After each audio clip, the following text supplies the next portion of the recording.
Birth of Venus is without a doubt one of the most iconic and famous paintings of the Renaissance. Painted in Italy in 1484 by Sandro Botticelli, this painting illustrates the birth of the goddess of love, known as Venus in Roman mythology, and more commonly known as Aphrodite, her name in Greek mythology. But how did we come to understand the historical significance of this painting? First, we need to talk about the painting itself. What is illustrated? What does each element represent? Well, it was made using the technique tempera on canvas.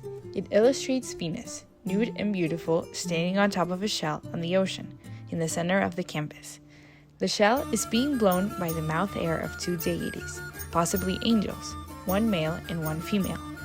The strong winds bring flowers in the way, and they are used to represent that the spring is coming. To the right, a woman in a flowered dress attempts to cover Venus up with a blanket. The woman is called Ahura, which is a personification and goddess of the seasons and the hours. Venus is descending into the island of Kythera in Cyprus. Botticelli's technique is important and notable because he uses gold to create reflections in the painting. It is used in the vegetation, the flowers, and Venus's hair. The use of gold contributes to emphasizing the feeling of love that Venus embodies. Therefore, the theme of the painting is a celebration of love. Now let's talk about the context. Why was this painting created? Aphrodite is the goddess of love and beauty, and her name references the myth of her birth. She emerged from the ocean foam, called Aphros in Greek, which is where her name comes from. The foam formed when Cronus threw Uranus's mutilated genitals into the ocean. This painting is a visual representation of the myth, and forms part of countless other paintings that illustrate the same. However, Botticelli's painting is one of the most famous, and also one of the most controversial images.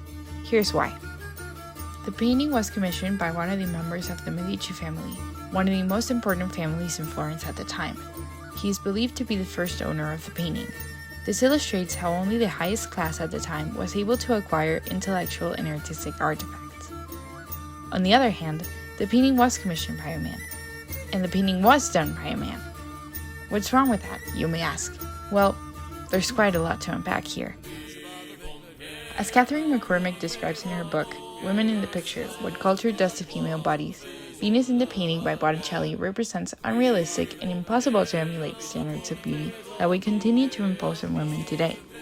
Likewise, the myth of Venus represented in the painting is damaging to feminism. The fact that Venus does not come from the body of a woman made her more divine to the eyes of Botticelli.